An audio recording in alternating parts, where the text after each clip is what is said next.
Hello, അമ്മ മനസ്സിൻ്റെ പുതിയൊരു എപ്പിസോഡിലേക്ക് എല്ലാവർക്കും സ്വാഗതം. ചാനൽ ആദ്യമായിട്ട് കാണുന്നവരാണെങ്കിൽ ഒന്ന് സബ്സ്ക്രൈബ് ചെയ്തിട്ട് ലൈക്ക് ചെയ്യണേ. അങ്ങനെ മേഘ ശരവണൻ്റെ അടുത്തുനിന്ന് പുറത്ത് വന്നതിന് ശേഷം ബാക്കിയുള്ളവരോടായിട്ട് പറയാണ്, അദ്ദേഹത്തിൽ നിന്നും പണം കിട്ടിയതിന് ശേഷം നമുക്ക് അദ്ദേഹത്തെ എന്ത് ചെയ്യണം എന്ന് ആലോചിക്കാം എന്ന് പറഞ്ഞുകൊണ്ട് അവൾ അവളുടെ ക്യാബിനിലേക്ക് പോവാണ്. ആർക്കും പ്രത്യേകിച്ച് ഒന്നും പറയാൻ പറ്റാത്തൊരു സാഹചര്യമായിരുന്നു. മേഘ നേരെ പോയിട്ട് ഒരാൾക്ക് കോൾ ചെയ്യാണ്. അയാൾ ചോദിക്കുന്നുണ്ട് എന്താ കാര്യമെന്ന്. അപ്പോൾ മേഘ കുറച്ച് കാര്യങ്ങൾ അദ്ദേഹത്തിന് പറഞ്ഞു കൊടുക്കുകയാണ്. ശരി മാഡം, നിങ്ങൾ പറഞ്ഞതുപോലെയൊക്കെ ചെയ്യാം. അയാൾ കോൾ കട്ട് ചെയ്യുകയാണ്. അപ്പോഴാണ് മേഘയ്ക്ക് സമാധാനമായത്. ആ സമയത്ത് മഹേന്ദ്രൻ ശരവണനെ വഴക്ക് പറഞ്ഞുകൊണ്ടേ ഇരിക്കുകയാണ്. നീ ഇനിയും നിന്നെ മാറ്റിയിട്ടേ ഇല്ല അല്ലേ? ആ കാലഘട്ടത്തിലും നീ തെറ്റുകളും കള്ളത്തരങ്ങളും തന്നെ ചെയ്തുകൊണ്ടിരുന്നു. ഇന്നും നീ അത് തന്നെ ആവർത്തിച്ചുകൊണ്ടേ ഇരിക്കുകയാണ്. നിനക്ക് ജോലി ചെയ്യാൻ വേണ്ടി കൈയും കാലൊന്നും ഇല്ലേ? മഹേന്ദ്രൻ എന്തൊക്കെ പറഞ്ഞിട്ട് ശരവണൻ ഒരു അക്ഷരം പോലും മിണ്ടുന്നുണ്ടായിരുന്നില്ല. അപ്പോൾ മഹേന്ദ്രൻ ദേഷ്യത്തോട് ചോദിക്കുന്നുണ്ട്, അടുത്ത ആൾക്കാരുടെ അടുത്ത് മോഷ്ടിച്ചിട്ടാണോ നീ ജീവിക്കുന്നത്? എന്തിനാ ഇങ്ങനെ മോഷ്ടിക്കുന്നത്? അപ്പോഴേക്കും മേഘ അങ്ങോട്ടേക്ക് വന്നിട്ട് ശരവണനോട് ചോദിക്കുന്നുണ്ട്, എന്തായി, പണത്തിൻ്റെ കാര്യത്തിൽ എന്തെങ്കിലും തീരുമാനമായോ? ഏർപ്പാട് ചെയ്തോ ഇല്ലയോ? അപ്പോൾ ശരവണൻ മേഘയോട് പറയാണ്, ഇപ്പോൾ വരും. അപ്പോൾ മേഘ എല്ലാവരും കാണാൻ വേണ്ടിയിട്ട് കുറച്ച് ദേഷ്യത്തോടെയാണ് ശരവണനോട് പെരുമാറുന്നത്. ഇങ്ങോട്ട് നോക്ക്, നിങ്ങൾ പണം തിരിച്ചു തന്നിട്ടില്ലെങ്കിൽ ഞാൻ എന്താ ചെയ്യാമെന്ന് എനിക്ക് തന്നെ പറയാൻ പറ്റില്ല. അവരങ്ങനെ സംസാരിച്ചു കൊണ്ടിരിക്കുന്ന സമയത്ത് അവിടുന്ന് ഒരു സ്റ്റാഫ് ഒരു കയ്യിലൊരു ബാഗുമായിട്ട് വന്നിട്ടുണ്ടായിരുന്നു. എന്നിട്ട് മേഘയോട് പറയുന്നുണ്ട്, മാഡം ഇത് നിങ്ങൾക്ക് തരാൻ വേണ്ടി പറഞ്ഞിട്ട് ആരോ തന്നു വിട്ടതാണ്. അപ്പോൾ എല്ലാവർക്കും മുന്നിലൊരു നാടകം കളിച്ചതിൻ്റെ സംതൃപ്തിയോടെ മേഘ സ്റ്റാഫിനോട് പറയുന്നുണ്ട്, ഓ അങ്ങനെയാണോ, എങ്കിൽ പിന്നെ ആ ബാഗിൽ 25 ലക്ഷം രൂപ ഉണ്ടോയെന്ന് നോക്കിയതിന് ശേഷം അത് അക്കൗണ്ടിലേക്ക് ഇടാൻ നോക്ക്. ശരി മാഡം. ആ സ്റ്റാഫ് അവിടുന്ന് പോവുകയാണ്. അപ്പോൾ മേഘ എല്ലാവരോടായിട്ട് പറയുന്നുണ്ട്, പിന്നെ നമ്മളെ പണം കിട്ടിയല്ലോ, ഇത് ഇനി വലിയ പ്രശ്നമൊന്നും ആക്കണ്ട, അയാളെ മാപ്പ് കൊടുത്തിട്ട് വിട്ടേക്ക്. അത് കേട്ടതും അവരെല്ലാവരും ഞെട്ടിത്തരിച്ച് നിൽക്കുകയാണ്. മാത്രമല്ല സിദ്ധു ചോദിക്കുന്നുണ്ട്, എന്താ മേഘ നീ പറഞ്ഞത്? നീ എന്താ വിചാരിച്ചത്? എത്ര വലിയ തെറ്റാണ് അയാൾ ചെയ്തിട്ടുള്ളത്? ഇതെന്താ സാധാരണ പോലെയാണോ? 25 ലക്ഷം രൂപയാണ് മോഷ്ടിച്ചത്. നീ നിനക്ക് തോന്നിയതുപോലെ മാപ്പ് കൊടുത്ത് വിടാന്നൊക്കെ പറയുന്നത്? അപ്പോൾ ഇത്രയും കാലം മനീഷ് കഷ്ടപ്പെട്ടതിനും അവൻ നാണം കെട്ടതിനൊക്കെ എന്താ അർത്ഥം? അപ്പോൾ മേഘ തിരിച്ച് സിദ്ധുവിനോട് ചോദിക്കുന്നുണ്ട്, ഇപ്പം ഇയാളെ ജയിലിൽ പറഞ്ഞയച്ചെന്ന് വിചാരിച്ച് എന്താ സംഭവിക്കുന്നത്? അപ്പോൾ സിദ്ധു പറയാണ്, ജയിലിൽ പോയാൽ അറ്റ്ലീസ്റ്റ് ശിക്ഷയെങ്കിലും കിട്ടുമല്ലോ. മേഘയ്ക്ക് ചെറിയൊരു ഭയം ഉണ്ടായിരുന്നു, ഇനി അങ്ങനെ എങ്ങനെ സംഭവിക്കുമെന്ന് വിചാരിച്ചിട്ട്, കാരണം അവളുടെ അച്ഛനാണല്ലോ. അപ്പോൾ ചന്ദ്രികയും മഹേന്ദ്രനോട് പറയാണ്, സിദ്ധാർത്ഥ് സാർ പറഞ്ഞത് ശരിയാണ് അച്ഛാ, ഇയാളെ പോലീസിലേക്ക് കൊടുക്കുന്നതാണ് നല്ലത്. മഹേന്ദ്രനും മനീഷും ഒക്കെ അത് ശരിവെക്കുകയാണ്. അപ്പോൾ മേഘ പറയുന്നുണ്ട്, ഇങ്ങോട്ട് നോക്ക്, ഇത് എൻ്റെ ഓഫീസാണ്. നാളെ ഇത് മീഡിയ അറിഞ്ഞാൽ എൻ്റെ കമ്പനിക്കാണ് മോശം പേര് വരിക. അത് കേട്ടത് സിദ്ധുവിന് ദേഷ്യം വരുന്നുണ്ടായിരുന്നു. മാത്രമല്ല മനീഷ് ചോദിക്കുന്നുണ്ട്, എന്താ മേഘ ഇത്? ഇവരെ പിടിക്കാൻ വേണ്ടി എത്ര കാലമായിട്ട് ഞങ്ങൾ കഷ്ടപ്പെടുന്നു, എന്നിട്ട് ഇതൊരു സാധാരണ കാര്യമായിട്ട് നീ കാണുന്നത്? മേഘയ്ക്ക് എങ്ങനെ അവരെ കയ്യിൽ നിന്ന് എസ്കേപ്പ് ആവണ്ടേന്ന് അറിയില്ലായിരുന്നു. അപ്പോൾ മനീഷ് പറയുന്നുണ്ട്, ഇവൻ പണം മോഷ്ടിച്ചിട്ട് എനിക്കാണ് ചീത്തപ്പേരുണ്ടായത്, അങ്ങനെ വെറുതെ ഇവനെ വിടാൻ പറ്റില്ല മേഘ. അപ്പോൾ മേഘ മനീഷിനോട് പറയുന്നുണ്ട്, ഇങ്ങോട്ട് നോക്ക് മനീഷ്, ഇത് എൻ്റെ കമ്പനിയാണ്, ഇതിനൊരു മോശം പേര് വരരുതെന്ന് കരുതിയിട്ടാണ് ഞാനീ പറയുന്നത്. നിങ്ങളെല്ലാവരും ഇത് ഒഴിവാക്കിയേക്ക്. ഈ പ്രശ്നം ഇതിനോടെ തന്നെ അവസാനിച്ചു. മേഘയോട് കൂടുതലായിട്ട് പറഞ്ഞിട്ട് കാര്യമില്ലെന്ന് അറിയാവുന്നതുകൊണ്ട് തന്നെ മഹേന്ദ്രൻ പിന്നീട് ഒന്നും പറയുന്നില്ല. അപ്പോൾ മേഘ മഹേന്ദ്രൻ്റെ മുഖത്ത് നോക്കാതെ പറയുന്നുണ്ട്, നിങ്ങൾ തന്നെ ഇയാളെ പറഞ്ഞു വിട്ടേക്ക്. അപ്പോൾ മഹേന്ദ്രൻ ശരവണനോട് പറയുന്നുണ്ട്, ഇങ്ങോട്ട് നോക്ക്, പണം തിരിച്ചു തന്നെന്ന് കരുതി നീ മോഷ്ടാവല്ലാതാവുന്നില്ല. മരതകൻ ചെറിയമ്മയുടെ മരുമകനാണെന്നൊരൊറ്റ കാരണം കൊണ്ട് മാത്രമാണ് നിന്നെ വെറുതെ വിടുന്നത്. അത് കേട്ടതും മേഘ തലതാഴ്ത്തി നിൽക്കുകയാണ്. ഇനി ഈ നാട്ടിൽ പോലും നിന്നെ ഞാൻ കാണാൻ പാടില്ല. 25 വർഷം മുമ്പ് എങ്ങനെയാണോ ജീവിച്ചത് അതുപോലെ തന്നെയാണ് നീ ഇപ്പോഴും ഉള്ളത്. അയാൾ മറുപടി ഒന്നും പറയാതെ മഹേന്ദ്രനെ തന്നെ നോക്കി നിൽക്കുകയാണ്. അപ്പോൾ പോലും അയാൾ മേഘയെ ഒറ്റ കൊടുക്കുന്നുണ്ടായിരുന്നില്ല. മഹേന്ദ്രൻ പറയുന്നുണ്ട്, നീയൊന്നും ഒരു കാലത്തും മാറുകയില്ല, മാറാൻ ശ്രമിക്കുകയില്ല. മേഘ തലതാഴ്ത്തി നിൽക്കുന്നുണ്ട്, കാരണം അവൾക്ക് വേണ്ടിയിട്ടാണ് അവളുടെ അച്ഛൻ ഈ വഴക്കൊക്കെ കേൾക്കുന്നത്. അപ്പോൾ മഹേന്ദ്രൻ പറയുന്നുണ്ട്, ഇനി ഈ ഭാഗത്തെങ്ങാൻ നിന്നെ കണ്ടാ തല്ലിക്കൊല്ലും ഞാൻ, ഇറങ്ങിപ്പോടാ. അപ്പോൾ ശരവണൻ ആരുടെയും മുഖത്ത് നോക്കാതെ പറയാണ്, എല്ലാവരും എന്നോട് ക്ഷമിക്കണം, ഇനി ഞാൻ ഇതുപോലുള്ള തെറ്റുകൾ ആവർത്തിക്കില്ല. അയാൾ ആരുടെയും മുഖത്ത് നോക്കാതെ അവിടെ നിന്ന് ഇറങ്ങിപ്പോവാണ്. മേഘയ്ക്ക് വല്ലാത്ത സങ്കടമാവുന്നുണ്ടായിരുന്നു. ആ സമയത്ത് മഹേന്ദ്രൻ സിദ്ധുവിനോട് പറയാണ്, സിദ്ധു, എനിക്ക് നിന്നോട് പ്രധാനപ്പെട്ടൊരു കാര്യം പറയാനുണ്ട്, ഇങ്ങോട്ട് വാ എന്ന് പറഞ്ഞിട്ട് ക്യാബിനിലേക്ക് കൂട്ടിക്കൊണ്ടു പോവാണ്. അതിനുശേഷം മേഘയും ചന്ദ്രികയും മനീഷും മാത്രമാണ് അവിടെ ഉള്ളത്. അവർ 3 പേരും പരസ്പരം അങ്ങോട്ടും ഇങ്ങോട്ടും നോക്കാതെയാണ് നിൽക്കുന്നത്. ക്യാബിനിലെത്തിയ സമയത്ത് മഹേന്ദ്രൻ്റെ മുഖത്ത് ആകെ ഒരു കൺഫ്യൂഷൻ ഉണ്ടായിരുന്നു. അതുകൊണ്ട് തന്നെ സിദ്ധു ചോദിക്കുന്നുണ്ട്, എന്താ അങ്കിൾ, എന്താ കാര്യം പറ. ഒന്നുമില്ല, എനിക്കെന്തോ ആ ശരവണൻ്റെ മേൽ എന്തോ ഒരു സംശയമുള്ളത് പോലെ. മഹേന്ദ്രൻ സംശയത്തോടെ പറയാണ്, അവൻ മരിച്ചു പോയി എന്നാണ് ഇത്രയും കാലം കരുതിയത്, എന്നാൽ അവൻ ഇപ്പോഴും ജീവനോടെയുണ്ട്. അവൻ ശരിക്കും ഡേഞ്ചറാണ് മോനെ. മരതകം ചെറിയമ്മയുടെ മകളെ പറഞ്ഞ് പറ്റിച്ചിട്ട് അവളുടെ കയ്യിൽ നിന്ന് സ്വർണവും പണവും ഒക്കെ അപഹരിച്ചതിന് ശേഷം അവസാനം അവളെ പറഞ്ഞ് പറ്റിച്ച് പ്രണയിച്ച് അവൾക്ക് ഗർഭവും ഉണ്ടാക്കി കൊടുത്തതിന് ശേഷം അവളുടെ ജീവിതവും നശിപ്പിച്ചു. അന്ന് ആക്സിഡൻറ്റിൽ ഇവൻ മരിച്ചുപോയി എന്നാണ് കേട്ടത്. പക്ഷേ ഇപ്പോഴും അവൻ ജീവനോടെ ഉണ്ട്. എന്തായാലും അവൻ്റെ മേലൊരു കണ്ണ് വേണം. എന്തോ ഒരു സത്യം അവൻ മറച്ചു പിടിക്കുന്നുണ്ടെന്ന് എനിക്ക് തോന്നുന്നു. മഹേന്ദ്രൻ്റെ സംശയങ്ങളൊക്കെ കേട്ട സമയത്ത് സിദ്ധാർത്ഥും പറയുന്നുണ്ട്, ശരി അങ്കിൾ, ഞാൻ അവനെ ഫോളോ ചെയ്യാം. അങ്ങനെ പിറ്റേന്ന് ആരതിയുടെ എൻഗേജ്മെൻ്റ് ആയിരുന്നു. ആരതിയെ ഒരുക്കി കൊടുക്കുന്നത് മേഘ തന്നെയാണ്. അപ്പോൾ ഒരുക്കങ്ങളൊക്കെ കഴിഞ്ഞതിന് ശേഷം ആരതി സങ്കടത്തോടെ മേഘയോട് പറയുന്നുണ്ട്, മേഘ, ശരിക്ക് പറഞ്ഞാൽ ഈ കല്യാണം നടക്കുമെന്ന് ഞാൻ വിചാരിച്ചതല്ല. പക്ഷേ ഇന്ന് എൻഗേജ്മെൻ്റ് ആയി. അവർ ചോദിച്ച പണം, സ്വർണം, കാറ് എല്ലാം കൊടുക്കാൻ വേണ്ടി നീ എത്രത്തോളം കഷ്ടപ്പെട്ടു എന്ന് എനിക്കറിയാം. മേഘയുടെ കൈകൾ ചേർത്ത് പിടിച്ചുകൊണ്ടാണ് ആരതി പറയുന്നത്, നീ ഇല്ലായിരുന്നെങ്കിൽ ഇത് ഇത്രത്തോളം എത്തുമെന്ന് എനിക്ക് തോന്നുന്നില്ല. ഒരുപാട് നന്ദിയുണ്ട്. ആരതിയുടെ കണ്ണ് നിറയാണ്. അപ്പോൾ മേഘ അവളെ ചേർത്ത് പിടിച്ചിട്ട് പറയുന്നുണ്ട്, ഏയ് ആരതി, എന്താ ഇത് ചെറിയ കുട്ടികളെ പോലെ കരയുന്നേ? നിനക്ക് വേണ്ടി ഞാൻ എന്ത് വേണമെങ്കിലും ചെയ്യും. അപ്പോൾ ആരതി പുഞ്ചിരിച്ചുകൊണ്ട് അവളോട് പറയാണ്, അങ്കിളും ആൻറ്റിയും ഒരു സമയത്തിയപ്പോൾ എന്നെ കൈവിട്ടു പോയി. പക്ഷേ നീ ഇപ്പോഴും എനിക്ക് വേണ്ടി എന്തൊക്കെ ഉപകാരങ്ങളാണ് ചെയ്യുന്നത് മേഘ. മരണം വരെ ഞാൻ ഈ കാര്യങ്ങളൊന്നും ഒരിക്കലും മറക്കില്ല. അപ്പം മേഘ അവളെ ചേർത്ത് പിടിച്ചിട്ട് പറയാണ്, അയ്യോ ഇതൊന്നും ഒരു വലിയ കാര്യമൊന്നുമല്ല. അപ്പോഴേക്കും മുത്തശ്ശിയും പ്രിയമോളും അതുപോലെ ജാനകിയൊക്കെ അങ്ങോട്ടേക്ക് വന്നിട്ടുണ്ടായിരുന്നു. ബാക്കിയുള്ള ഒരുക്കങ്ങൾക്കൊക്കെ മുത്തശ്ശിയും ജാനകിയും ഒക്കെ കൂടുതൽ നിൽക്കുകയാണ്. അവർ പറഞ്ഞ ആഭരണങ്ങളും കാര്യങ്ങളൊക്കെ ഇട്ട് കൊടുത്തോ എന്നൊക്കെ ചോദിക്കുന്നുണ്ട്. അപ്പോൾ മുത്തശ്ശി അതിനിടയിൽ ജാനകിയോട് പറയുന്നുണ്ട്, ജാനകി നോക്ക്, ആരതി എത്രത്തോളം ഭംഗിയാക്കിയിട്ടുണ്ടെന്ന് നോക്ക്.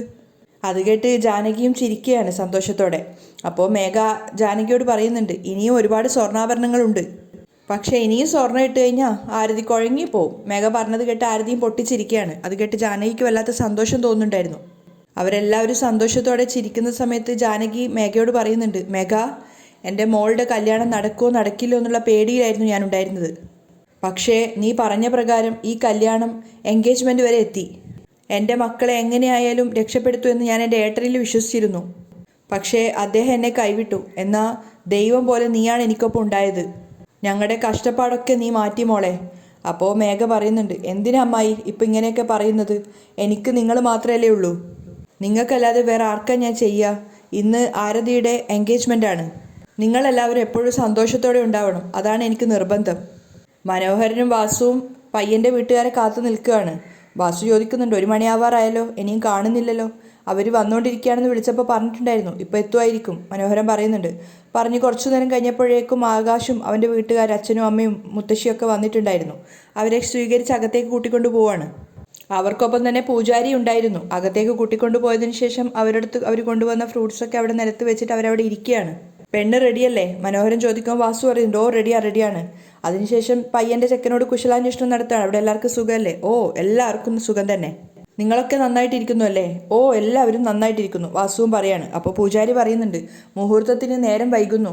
പെണ്ണിനെ കൂട്ടിക്കൊണ്ട് വരികയാണെങ്കിൽ എത്രയും പെട്ടെന്ന് നിശ്ചയം നടത്തിയിട്ട് താമ്പൂലം അങ്ങോട്ടും ഇങ്ങോട്ടും മാറ്റായിരുന്നു. ഓ ഇപ്പം തന്നെ വിളിക്കാം. എന്നിട്ട് ജാനകിയോട് വിളിച്ചിട്ട് വാസു പറയാണ്, ജാനകി, ആരതിയെ വേഗം കൂട്ടിക്കൊണ്ടു വാ, സമയം ഒരുപാട് വൈകുന്നു. വാസു വിളിക്കുന്ന കേട്ടതും ജാനകി ആരതിയോട് പറയാണ്, ആരതി, നിന്റെ അങ്കിളും ആൻറ്റിയും ആയിരുന്നു മുന്നിൽ നിന്നിട്ട് ഈ ഒരു നിശ്ചയം നടത്തേണ്ടിയിരുന്നത്. അതിനുള്ള വിധി എനിക്കുമില്ല അവർക്കുമില്ല. മുത്തശ്ശൻ റൂമിലുണ്ടാവും. അദ്ദേഹത്തെ പോയിട്ട് ഞാൻ വിളിച്ചാൽ അദ്ദേഹം എൻ്റെ മേൽ നന്നായിട്ട് ദേഷ്യപ്പിടിക്കും. നീ പോയിട്ട് അദ്ദേഹത്തെ കൂട്ടിക്കൊണ്ടുവാ. അപ്പോൾ ആരതി പറയുന്നുണ്ട്, ശരി, ഞാൻ പോയി കൂട്ടിക്കൊണ്ടുവരാം. ആരതി മുത്തശ്ശൻ്റെ മുറിയിൽ പോകുന്ന സമയത്ത് അദ്ദേഹം സങ്കടത്തോടെ അവിടെ ഇരിക്കുകയാണ്. അപ്പോൾ ആരതി പോയിട്ട് വിളിക്കുന്നുണ്ട്, മുത്തശ്ശ, എന്താ മോളെ? ഇന്ന് എൻ്റെ നിശ്ചയമാണ്. അങ്കിളും ആൻറ്റിയും വരുന്ന പോലെ തോന്നുന്നില്ല. പക്ഷേ നിങ്ങളെങ്കിലും എനിക്ക് ഒപ്പം ഉണ്ടാവണം. അത് കേട്ട് അദ്ദേഹത്തിൻ്റെ മുഖത്ത് വല്ലാത്ത സങ്കടം നിറയാണ്. അദ്ദേഹം പറയുന്നുണ്ട് ആരതിയോട്, നിൻ്റെ അമ്മയാണ് മഹേന്ദ്രൻ ചെയ്തതൊക്കെ മറന്നുപോയത്. നീയെങ്കിലും അതൊന്നും മറക്കരുത് മോളെ. അദ്ദേഹം ആരതിയോട് പറയാണ്. അപ്പോൾ ആരതി പറയുന്നുണ്ട്, അച്ഛൻ്റെ അമ്മയുടെ മേലുള്ള ദേഷ്യത്തിൻ്റെ മേലെ നിങ്ങൾ എൻ്റെ നിശ്ചയത്തിന് വരാതിരിക്കരുത്. തീർച്ചയായിട്ടും വന്നിട്ട് എന്നെയും അദ്ദേഹത്തെയും അനുഗ്രഹിക്കണം. അദ്ദേഹം അവിടെ നിന്ന് എഴുന്നേറ്റ് ആരതിയോട് പറയാണ്, ശരി മോളെ, നിനക്ക് വേണ്ടിയിട്ട് ഞാൻ വരാം. കാരണം ഞാൻ വളർത്തി വലുതാക്കിയ മോളാ നീ. പിന്നെ ഞാൻ വരാതിരിക്കോ? മോള് പൊയ്ക്കോ, ഞാൻ വരാം. അത് കേട്ട് ആരതി സന്തോഷത്തോടെ പോവുകയാണ്. അപ്പോൾ പിന്നാലെ തന്നെ അദ്ദേഹവും അങ്ങോട്ടേക്ക് പോയിട്ടുണ്ടായിരുന്നു.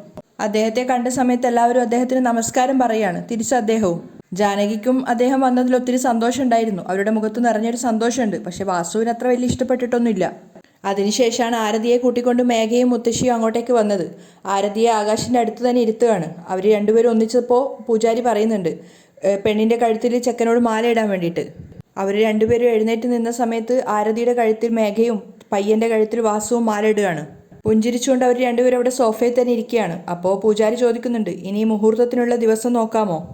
അപ്പോഴാണ് ആകാശിൻ്റെ അച്ഛൻ പറയുന്നത് 1 മിനിറ്റ് നിൽക്കാമോ സ്വാമി? അതിനുശേഷം വാസുവിനോട് പറയുന്നുണ്ട് എനിക്ക് വാക്ക് കറക്റ്റായിരിക്കണം.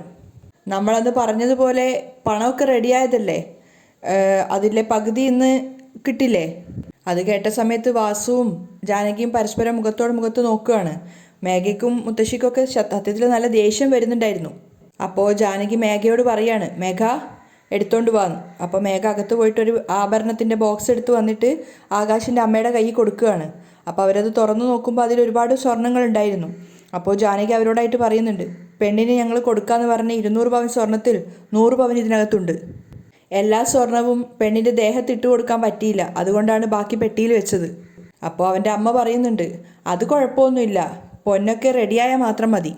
അത് കേട്ട സമയത്ത് മേഘ അകത്തേക്ക് പോവുകയാണ് ബാക്കിയുള്ള പണം എടുത്തിട്ട് വരാൻ വേണ്ടിയിട്ട്. പക്ഷേ ഇതൊന്നും മുത്തശ്ശന് തീരെ ഇഷ്ടപ്പെടുന്നുണ്ടായിരുന്നില്ല. മേഘ അകത്ത് പോയിട്ട് ഒരു ബോക്സുമായിട്ടാണ് വന്നത്. എന്നിട്ട് അത് വാസുവിൻ്റെ കയ്യിലേക്ക് കൊടുക്കുകയാണ്. അങ്കിൾ ഇത് നിങ്ങൾ തന്നെ അവർക്ക് കൊടുത്തേക്ക്.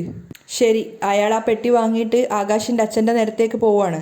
അപ്പോൾ അയാളും അവിടുന്ന് എഴുന്നേറ്റിട്ട് നിൽക്കുന്നുണ്ട്. അപ്പോൾ വാസു പറയുന്നുണ്ട് നിങ്ങൾ 50 ലക്ഷം രൂപയാണല്ലോ ചോദിച്ചത്, ഇത് 25 ലക്ഷം രൂപയോളം ഉണ്ട്.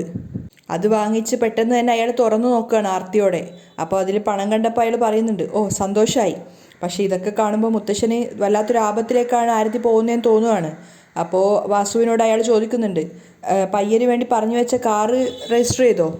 അത്രയും കൊടുത്തിട്ടും വീണ്ടും അയാൾ ആർത്തിയോട് ചോദിക്കുന്നത് കേട്ടത് ജാനകിയും വാസുവും പരസ്പരം നോക്കുകയാണ്. അപ്പോൾ മേഘ പറയുന്നുണ്ട് അഡ്വാൻസ് കൊടുത്തു, കല്യാണത്തിന് മുന്നേ കാർ എത്തിയിരിക്കും. ഇനി എന്താ കുഴപ്പം, മുഹൂർത്തത്തിനുള്ള ദിവസം കാണാൻ തന്നെ അയാൾ സന്തോഷത്തോടെയാണ് പറയുന്നത്. അപ്പം എല്ലാവരുടെ മുഖത്തും നിറഞ്ഞ സന്തോഷം വരികയാണ്. പണത്തിൻ്റെ മേലെയാണ് ഈ കാര്യങ്ങളൊക്കെ മുന്നോട്ട് പോയത് എന്നുള്ളത് ജാനകിയും വാസു ആരതിയും ഒന്നും ചിന്തിക്കുന്നുണ്ടായിരുന്നില്ല. അങ്ങനെ പൂജാരി ജ്യോത്സ്യം നോക്കിയിട്ട് നല്ലൊരു ദിവസം കുറിക്കുകയാണ്. അപ്പോൾ അദ്ദേഹം പറയുന്നുണ്ട് നല്ലൊരു ദിവസം നോക്കിയിട്ട് കണ്ടിട്ടുണ്ട്, ഇനി എല്ലാവർക്കും മുന്നിൽ വായിച്ചാലോന്ന്. അങ്ങനെ അദ്ദേഹം ആരതിയുടെയും ആകാശിൻ്റെയും കുടുംബ പേരടക്കം എല്ലാം വായിച്ചിട്ട് കല്യാണത്തിനുള്ള ദിവസം പറഞ്ഞു കൊടുക്കുകയാണ്. അങ്ങനെ ദിവസം കുറിച്ചതിന് ശേഷം പരസ്പരം അങ്ങോട്ടും ഇങ്ങോട്ടും അവർ താമ്പൂലം മാറ്റുകയാണ്. ആ ചടങ്ങൊക്കെ ഭംഗിയായിട്ട് നടക്കുന്നുണ്ടായിരുന്നെങ്കിലും മുത്തശ്ശൻ്റെ മുഖത്ത് വലിയ തൃപ്തിയൊന്നും ഉണ്ടായിരുന്നില്ല.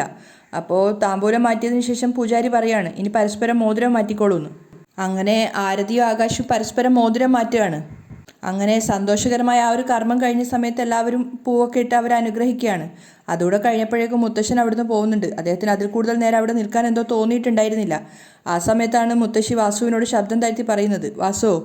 ജാനകിക്ക് കൂടി കേൾക്കാൻ പാകത്തിലാണ് മുത്തശ്ശി സംസാരിക്കുന്നത്. മേഘ അവൾ പറഞ്ഞതുപോലെയൊക്കെ ചെയ്തു, ഇനി നിങ്ങളും മേഘയ്ക്ക് അവൾക്ക് കൊടുത്ത വാക്ക് പാലിക്കണം. അതിനിപ്പോൾ എന്താ ചെറിയമ്മേ, സിദ്ധുവിനും മേഘയ്ക്കും കല്യാണത്തിന് ദിവസം കുറിക്കണം, അത്രയല്ലേ ഉള്ളൂ, അതിപ്പോൾ തന്നെ ചെയ്യാം. എന്നിട്ട് പൂജാരിയോടായിട്ട് പറയുന്നുണ്ട് സ്വാമി ആരതിക്കും ആകാശിനും കല്യാണം നോക്കിയതിൻ്റെ ആ ഒരു അടുത്ത ദിവസങ്ങളിലായിട്ട് തന്നെ മേഘയ്ക്കും സിദ്ധുവിനും കൂടി കല്യാണത്തിൻ്റെ നാൾ കുറിക്കാൻ നോക്കൂ. അത് കേട്ടതും മേഘ സന്തോഷത്തോടെ നാണത്തോടെ നിൽക്കുകയാണ്. അപ്പോൾ പൂജാരി പറയുന്നുണ്ട് ഓ ഇപ്പം തന്നെ നോക്കാലോ. അങ്ങനെ പൂജാരി ദിവസം നോക്കിയിട്ട് മേഘയ്ക്കും സിദ്ധുവിനും ഒരു കല്യാണ തീയതി നിശ്ചയിക്കുകയാണ്. അപ്പോൾ അതിനുശേഷം മേഘ വന്നിട്ട് ജാനകിയുടെയും വാസുവിൻ്റെയും കാൽക്കൽ തൊട്ട് അനുഗ്രഹമൊക്കെ വാങ്ങിക്കുന്നുണ്ട്.